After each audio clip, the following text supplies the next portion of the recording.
ચાલો મંગળવારની સવારે બધાનું સ્વાગત છે આજના દિવસના વિડીયોમાં. બધાને જય શ્રી કૃષ્ણ, જય સ્વામિનારાયણ ને જય માતાજી.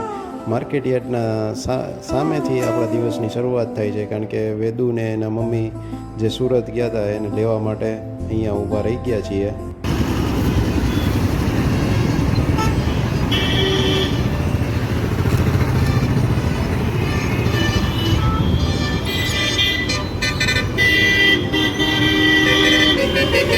ચાલો ફાઇનલી બેસી ગયા. ચાલો ભાઈ ને અત્યારે જો બેન હજી તૈયાર થઈ રહ્યા છે. ગોપીઓ પૂજવા જાય ને ત્યાં એને જવું હોય, એની ફ્રેન્ડો બધી ત્યાં બેઠી હોય એટલે ત્યાં બેઠા બેઠા સમય પસાર કરે.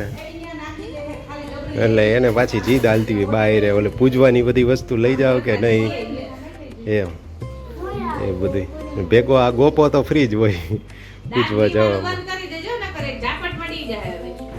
વેદુબેન તો સુરતનો ઠાક ઉતારે છે ને આ ભાઈ અહીંયા ઘરે બેઠા બેઠા 4 વાગે ઠેઠું હોય એટલે 5 વાગે હજી ઉઠે નહીં બપોરે. શિવું શિવું પછી રાતે નહીં ઉઠ એ બટા ઉઠ હવે.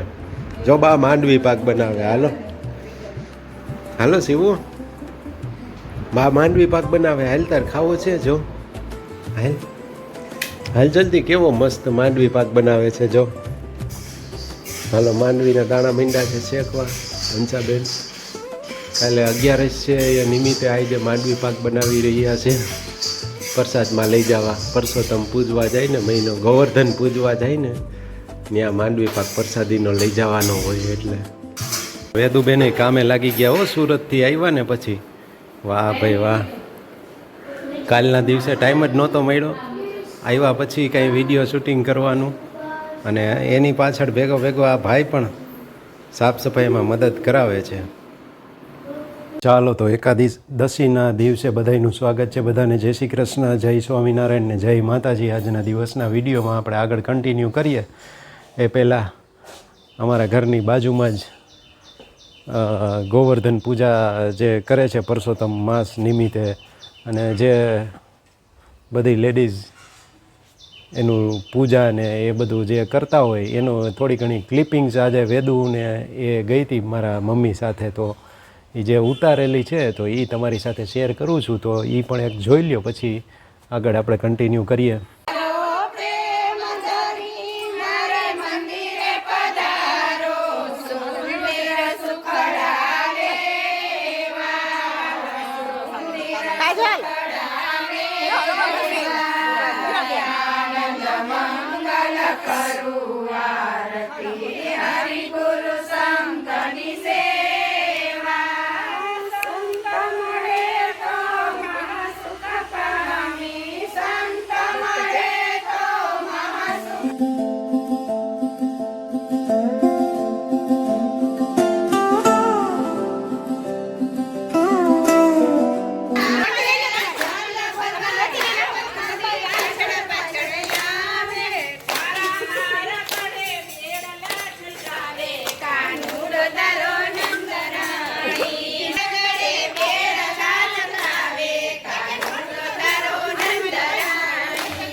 મમ્મી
ચાલો તો પુરુષોત્તમ માસ કે અધિક માસ દર 3 કે 4 વર્ષે જે આવે છે એની પાછળનું એક રીઝન છે કે સૂર્યનું જે કેલેન્ડર આપણે સૂર્ય પૃથ્વીની ફરતે ચક્કર લગાવે ને જે જ્યોતિષશાસ્ત્ર મુજબ કે ખગોળશાસ્ત્ર મુજબ એનું 1 વર્ષ થાય તો એમાં 11 દિવસ એ ચંદ્રની જે કળાઓ હોય ને એનાથી આગળ થઈ જાય, એટલે 3 વર્ષના આવી રીતે 11 દિવસ ભેગા કરીએ ને તો 33 દિવસ જેવું થાય. એટલે 3 વર્ષ પૂરા થાય ને પછી દર વર્ષે 3 વર્ષ પછી અધિક માસ આવે, કારણ કે આ બધું બેલેન્સ રહે. નકર તો આવી રીતે એક મહિનો કરીને આગળ જતું જાય તો પછી થાય એવું કે દિવાળી છે એ આપણે જે સમય આવે છે ઉનાળામાં આવવા માંડે ને આવડું હોળી છે એ પછી ચોમાસામાં આવે, એમ બધું આખું શિડ્યુલ બગડી જાય. એટલે એ બગડે નહીં એટલા માટે આપણા હિન્દુ સંસ્કૃતિના જે કેલેન્ડર મુજબ દર 3 વર્ષે અધિક માસ, ચોથા વર્ષે એમાં અધિક માસ આવતો હોય છે.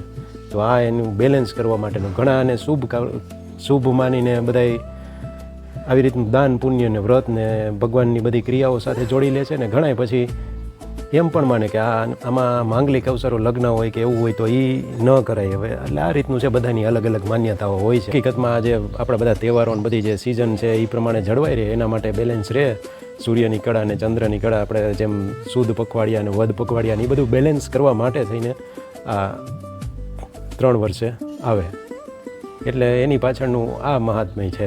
આવું મેં વોટ્સઅપ યુનિવર્સિટીમાંથી ક્યાંકથી જાણેલું છે, તો એ તમારી સાથે શેર કરું છું. બસ તો આજના માટે લગભગ આટલું જ રાખશું.